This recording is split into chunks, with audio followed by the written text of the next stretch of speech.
So, you probably know that if you read any fiction or watch fiction, that what a red herring is maybe, or misdirection. I mean, Yes. whether it be a magician or whatever. But in mystery writing or mystery writing, whether it be from movies, TV, or books, there's red herring. And basically what that is where the writer will introduce something that looks like a good probability for the fulfillment of whatever, like the mystery, so that the mystery is solved.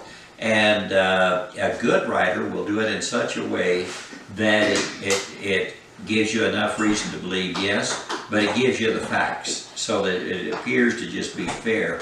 Now sometimes, depending on how good a writer is, sometimes they put all their time into the misdirection, and then whenever they give you the answer, it's something that they give you no clues. There's no way you could have found out.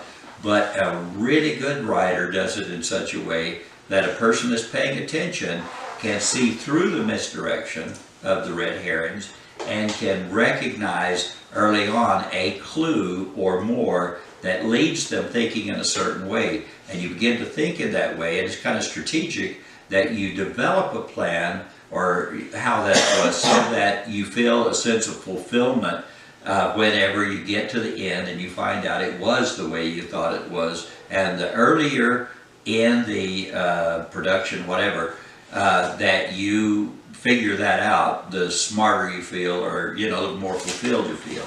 And so, but it's very disappointing whenever you find that that the misdirection had nothing at all to do with all of that, and they led you down a path that was nowhere and gave you no real clue as to the right answer, and then somehow, just by magic, the person pulls the rabbit out of the hat and suddenly there it is, and you don't feel at all fulfilled in that. Most people don't. I want us to understand that there's something going on in our world today, and that is the rapid move toward a one world government. And I think that it shouldn't take a genius to realize that there was a time when, because of the being surrounded by coast, because of being the only superpower on both the Atlantic and Pacific, with the power to exert air power and naval power over both the Atlantic and the Pacific, that the United States was situated in such a way that it could be independent of the rest of the world. And the rest of the world looked upon the United States I should say the Americas as being the new world, and not as sophisticated, wise, and all as the old. But I'm of the opinion, and in agreement with some who are maybe conspiracy theorists or whatever, that believe that early on, at the time of what we would consider to be the discovery of the new worlds, that there were those who were putting into plans a new form of government in which this new world would rise to be kind of a utopian example to the world of how the world should be, and bring the entire world into subjection under that. And so there have been secret societies, I believe, at work now for generations to bring that about. Having said that, a lot of what we see, I'm of the opinion, in the news, you see these things and we get all excited and carried away by the day-to-day boxing matches of the Congress and the presidency and of the various ones who have parts in all of that, and don't realize that almost all of those seem to be working toward a common aim, and that is to prove that the United States cannot be a singular power in this age, that the coastlands are not going to protect us from being overwhelmed or being invaded by outside forces coming in from other directions. And so, in case you haven't noticed, there's an invasion going on. An invasion took place in Europe, just as the Islamist hordes that were forced out, or not really forced out, but had an excuse to find refuge in Europe, have now replaced so much of the society.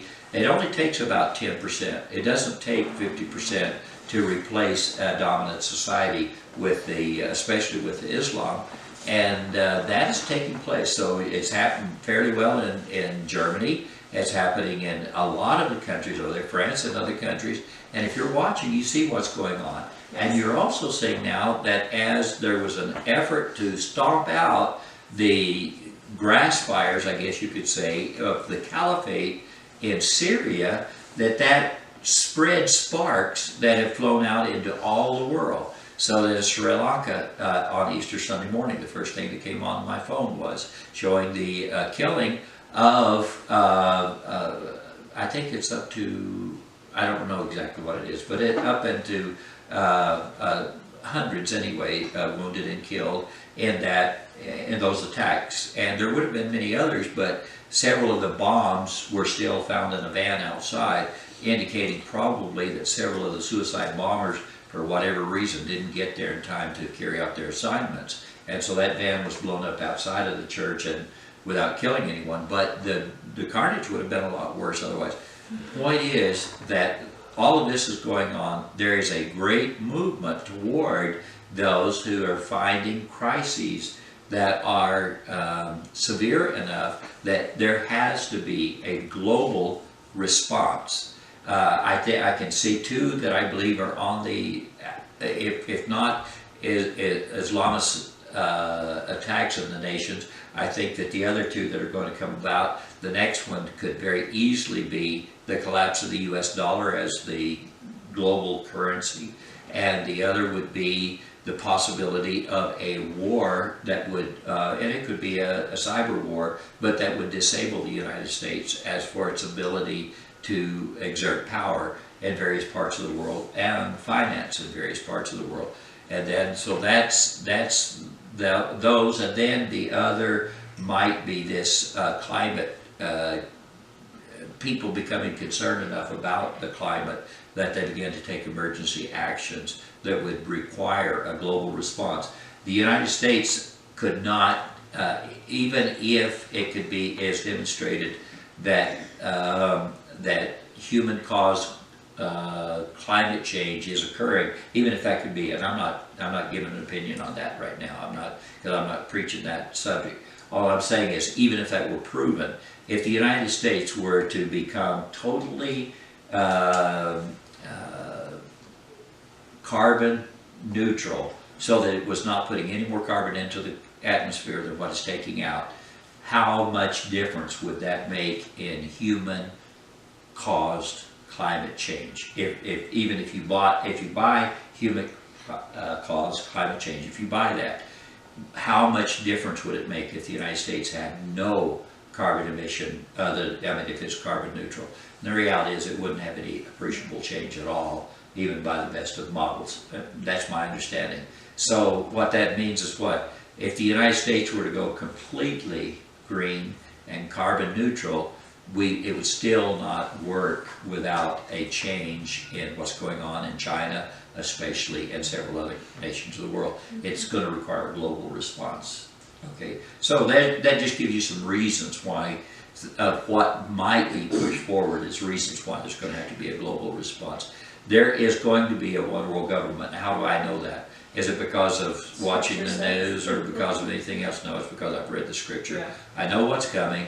So I'm just saying, though, if you look, you'll see all of these, what I would call red herrings or misdirection. That's trying to keep you from seeing what's really going on. But the reality is that the adversary has wanted to destroy God's plan for man and for the earth and for eternity. He has wanted to destroy that from the very beginning. He's worked at that. He's still at work at that. He's not changed his plan. He will see that his time is drawing very near. There will come a time soon when God will say, God the Father will say, it's time. This is it. And he has, from that time on, he knows that he has a very short period of time. Now he will try to institute his plan early, and so will confirm the covenant with the many for 1 week.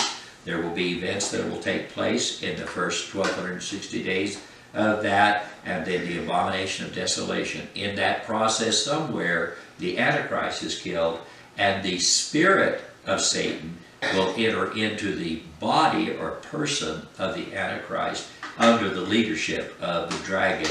And so we're going to see that, the evil trinity, yes. Does that correspond with when Satan is thrown down out of heaven? Yes, absolutely, yes. And so we'll be looking at that actually in chapters 12 and 13, and so that absolutely corresponds with that. Now, when does that take place? And as you're looking at these, I've talked to you before about that it is like an enigma machine.